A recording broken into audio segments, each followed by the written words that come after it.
আমার ভুল হয়েছে, বোঝা প্রয়োজন ছিল। যে মহিলা একবার অন্য পুরুষের সামনে নিজের কাপড় আলগি দেয়, সে আর জীবনও ভালো হয় না। সেম আমার ওয়াইফ ঢাকা মেডসে আমি ভর্তি করাইছিলাম, আমার টাকা পয়সা খরচ কইরা 6 মাস পড়ছে।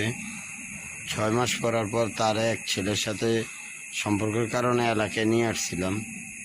আনার পর দেখি যে সে 6 মাসে গর্ভবতী।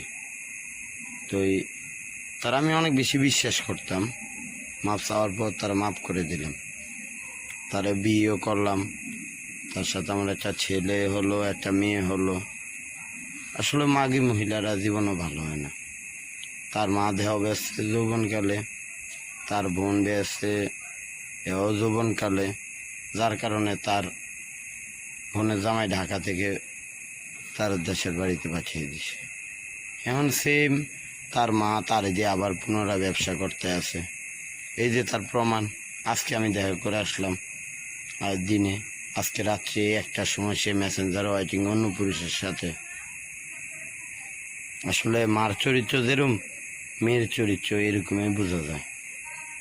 একজন হলে না বোঝা যেত, সম্পর্কের কারণে হয়তো বা কোনো না কোনো কারণে নষ্ট হয়ে গেছে। দুইটা মেয়ের চরিত্র যদি এরকম হয়, তাহলে তার মার চরিত্র কিরকম ছিল।